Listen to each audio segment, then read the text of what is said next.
You can't do this. This is a gross violation of protocol. The shrill voice of Mrs. Beverly Glick cut through the morning air like a broken siren, a sound that made the cattle twitch in annoyance. I mean, what does a gross violation of protocol even mean out here?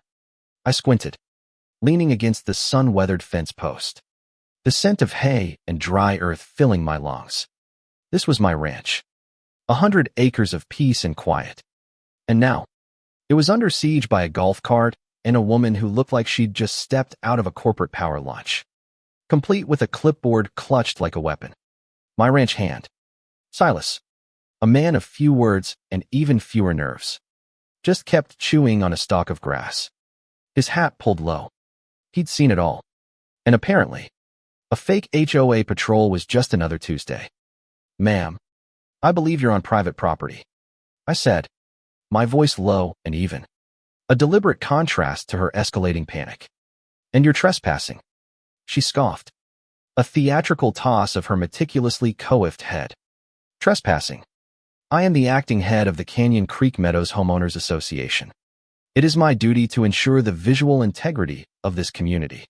She gestured wildly with her clipboard towards a small, rusty tractor near the barn. That contraption is an eyesore.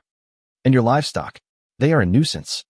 This entire place is an affront to our property values. An affront to property values. I had to bite back a laugh. The nearest Canyon Creek Meadows development was 5 miles away. A manicured grid of identical houses with postage stamp lawns. My ranch, with its sprawling landscape and free-roaming cattle, was a different world entirely. A sharp, frustrated sigh escaped my lips. This was just another Karen, armed with an inflated sense of authority and a total lack of understanding of rural life. What was she even doing all the way out here? Actually, a voice chimed in from the golf cart. A voice that was both familiar and utterly unexpected. It was my niece, Maya, a 20-something journalism student from the city who was visiting for the summer. Her eyes, usually full of urban cynicism, were now wide with mischief. According to the county's property records, this entire parcel of land is outside the jurisdiction of Canyon Creek Meadows. You don't have a leg to stand on. Mrs. Glick. Beverly's face, already red, turned a shade of puce. She stammered, her gaze darting between me, Silas, and now my sharp-witted niece. That's impossible. We have a map. A very official map. She pulled a crumpled piece of paper from her clipboard, holding it up like a holy text. The audacity.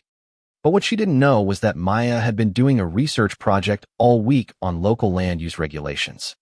This was her moment. Funny, Maya continued, her voice gaining confidence. Because I have the official GIS data from the county assessor's office right here on my phone. And it shows you, quite literally, being a Karen, a trespasser. To be precise, the sound of her fingers tapping on her phone was a tiny, triumphant rhythm. This was the twist. The unexpected ally. The air grew heavy with unspoken tension. I could feel Silas's gaze on me. A silent, amused challenge. It was my turn to play my hand. Well, Beverly, I said, using her first name to disarm her further. I'm not a fan of legal jargon, but I do know a thing or two about property rights. My eyes drifted to a faded wooden sign nailed to a post near the cattle guard. It was an old family heirloom, a sign my grandfather had made, the Winding Trail Ranch, Est. 1928. It was clear as day. Her eyes followed my gaze. And for the first time, a flicker of genuine doubt crossed her face. The bluster faded, replaced by a nervous, twitchy energy. This is a mistake, she muttered, her voice now a whisper.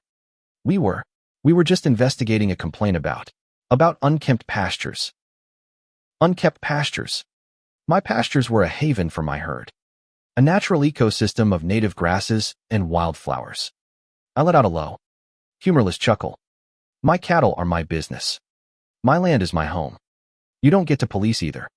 The sudden thudding of hooves brought all our heads up. My prized longhorn bull, Maverick, had decided to make a dramatic entrance. He stood a few yards away, his massive horns glinting in the sun. A picture of bovine indignation. The others followed. A slow, deliberate march towards the golf cart. They were curious, but they were also territorial. The scent of a strange machine and a panicked woman was a cocktail of interest and aggression they couldn't ignore. "Oh my goodness! They're coming!" Beverly shrieked, backing away from her precious golf cart. She stumbled on a divot in the dry grass. Her expensive shoes no match for the rugged terrain. Maya, ever the documentarian, pulled out a small handheld camera and started filming. A glint of pure journalistic delight in her eyes. I just stood there, arms crossed, watching the scene unfold. It was like a slow-motion comedy. The cattle, led by Maverick, surrounded the golf cart. One of the calves, a mischievous little thing named Buttercup, nudged the side with its wet nose. It let out a loud, questioning moo. The sound seemed to break the last of Beverly's composure. She let out a small, defeated whimper. Suddenly, Buttercup, with a little help from her mother, nudged the golf cart's side.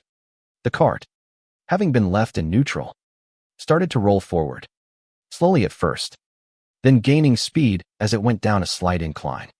It was a silent, absurd procession, a bright, modern invention being escorted by a dozen of the oldest inhabitants of this land. "My golf cart! My HOA golf cart!" Beverly screamed, finally finding her voice. She started to run after it, a comically frantic dash across the pasture. Silas finally broke his silence, a low, rumbling laugh escaping his chest. "Looks like the herd has a new ride," he muttered, shaking his head with a grin. The golf cart disappeared over the hill, a trail of dust in its wake, with Beverly Glick in a desperate, flailing pursuit. It was a cinematic moment, a perfect visual metaphor for the clash of worlds. After a long while, we heard a faint, distant splash, followed by a frustrated, waterlogged wail. It seemed the golf cart had found a final resting place in the mud of the creek bed at the bottom of the hill. Maya was still filming, a wide, triumphant smile on her face. Her voice was steady as she narrated for her camera. "And that, my friends, is what happens when you bring an HOA to a ranch fight. The cattle will win every time." I couldn't help but agree. What had started as a confrontation had turned into a valuable life lesson. A lesson in humility for one very misguided woman. It was a poignant moment, a testament to the fact that some things just can't be governed by a set of bylaws. Days later, a tow truck pulled the sad, muddy golf cart out of the creek. Beverly Glick, looking a lot less like a corporate titan and a lot more like a humbled suburbanite, simply wrote me a check for the damages to the fence she had broken in her panicked retreat and drove away in a rental car. A defeated figure in my rearview mirror. Her HOA, it turned out, was a phantom organization she had created with a few other disgruntled neighbors to try and extend their control. The community members of Canyon Creek Meadows were appalled when they found out, and she was summarily ostracized. The irony was not lost on me. In her quest for control and order, she had completely lost her own. The ranch, my ranch, was back to its quiet, peaceful self. The only sound the gentle lowing of the cattle and the whisper of the wind through the tall grass. This whole experience, while comical, left me with a lot to think about. It was a reminder that people will often seek control over things they don't understand, and that sometimes the most effective resistance isn't a legal battle, but a calm, unwavering belief in your own way of life. The cattle didn't care about property values or bylaws.